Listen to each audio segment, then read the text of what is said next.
انا نيفين علي ودي قناتي طعم تاني مع نيفين علي. ويا ريت تشتركوا بالقناة وتفعلوا زر الجرس على الكل وتعملوا شير وتتابعوا القناة والبيتش كمان، وهتشوفوا الاكلات والوصفات كاملة عليها وبكل بساطة وبكل سهولة، وكلها وصفات انتوا بتحبوها واطفالكم بيحبوها وحلوة قوي لللانش بوكس طبعا. وممكن يعني تزودوا فيه فيتامينات كمان، هتبقى قيمته الغذائية اكبر. طبعا هو زي ما انتوا شايفين كده يعني حلو واحجامه يعني مغذية، يعني يعتبر وجبة، يعني لو عملتوها في اللانش بوكس للاطفال حلو قوي ومغذي، وطبعا بيتعمل بالزبدة او السمنة فبيبقى يعني قيمة غذائية كبيرة. فيلا بينا على المكونات. عندنا كده المكونات بسيطة خالص وموجودة في البيت. شوكولاتة شيبس، كاكاو، معانا معلقة كبيرة نشا، معلقة بيكنج باودر صغيرة، ومعلقة بيكنج صودا صغيرة، وبيضة وفانيليا، ومعانا كوباية ونص دقيق، ومعانا نص كوباية سمنة ونص كوباية سكر. هي دي كده المكونات بكل بساطة. طبعا السمنة تكون مش سخنة يعني. هننزل بالسكر، سكر ابيض او بني المتوفر في البيت، ويستحسن ان يعني يبقى فيها برضو سكر بني لو يعني تقدروا. هنا كمان السكر ممكن يعني تعملوه بودر او يكون كده، بس هياخد معاكم وقت كتير على ما يدوب. هتنزلوا بالسمنة وبالسكر مع بعض وتدوبوهم زي ما انتم شايفين كده. هياخد يعني بالمضرب اللي هو العادي هياخد وقت اطول، فلو عايزين تنجزوا هتعملوا زي انا، رحت كملت بالمضرب التاني الكهربائي عشان يساعدني اكتر. طبعا اللي مش عنده مضرب كهربائي ممكن يضرب السكر، يعمله سكر بودر، او يعني مش مشكلة بقى يتسلى شوية. هتدوبوه كده في السمنة. طبعا انا عملت الكوكيز بالفانيليا بالزبدة، عملته بالزبدة. هنا انا حبيت اجربه بالسمنة. طبيعي بقى سمنة صناعي او سمنة بلدي المتوفر عندك في البيت. هتفضلوا كده تحاولوا تدوبوا السكر لحد ما تشوفوا بقى القوام بتاعه واللون يتحول للون يعني فاتح كده شوية. كده تمام زي ما قلت لكم. هنروح بقى نجيب البيضة تكون بدرجة حرارة الغرفة، يعني كل المكونات تكون بدرجة حرارة الغرفة. الفانيليا حوالي معلقة صغيرة فانيليا، سواء فانيليا سايلة او فانيليا اللي هي الاكياس بتبقى حلوة. تدوبوها كده مع بعض.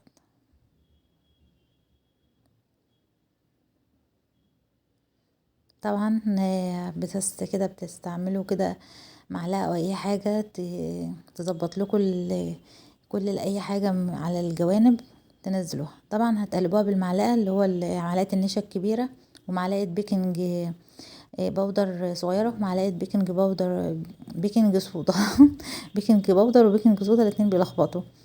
البيكنج باودر والبيكنج صودا معلقة صغيرة، ومعلقة نشا كبيرة، ومعلقة ملح برضو صغيرة. وهننزل بقى بالدقيق، معانا كوباية ونص دقيق. الدقيق لازم يكون دقيق متعدد الاستخدامات او دقيق اللي هو المخصص للكيك عشان يديكوا نتيجة حلوة. ومعلقتين كاكاو خام.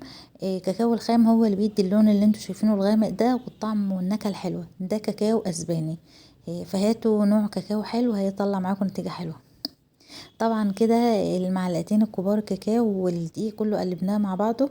طبعا انا ماليش خلق بقى للمضرب كده فهستعمل ايدي، وهتبقى سهلة لان مش هنعجنها. هو الكوكيز مش بيتعجن خالص، هو بس بتجمعيها كده على البعض، يعني جمعي كده المكونات كده مع بعض تخلطيهم مع بعض كويس وبس. هو احلى حاجة. ومعانا بقى الشوكولاتة الشيبس اخر حاجة. اي عجينة او اي حاجة بنضاف فيها سمنة او زيت بتلاقوها بتتلم معاكوا شويفين وبتتنضف كويس، مش بتاخد معاكوا اي تعب ولا اي مجهود.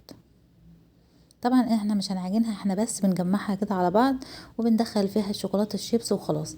لان احنا حابين اللي هي يكون فيها الشكل اللي انتوا شايفينه كده، اللي هو المضلع المفتح المشقق ده اللي بيبقى عاطي الشكل الحلو بتاع الكوكيز. هتحاولوا بقى كده تكوروه يعني بنفس الحجم وعلى ورق الزبدة. وبعدين لو حابين تضيفوا كمان شوكولاتة شيبس على الوش تاني طبعا ما تحبوا.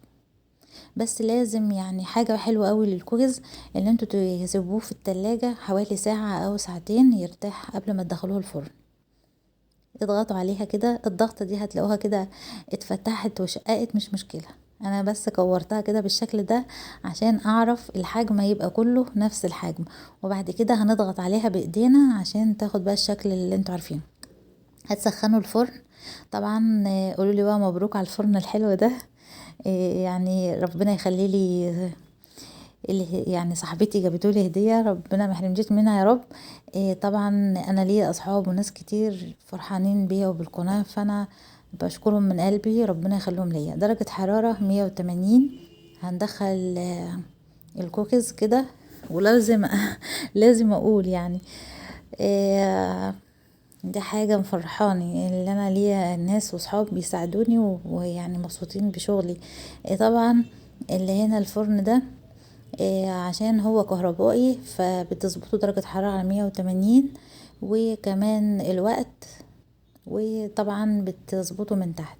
لو انتوا حابين طريقة تشغيل الفرن ده ابقى انا اقول لكم على يعني فيديو فيه الطريقة.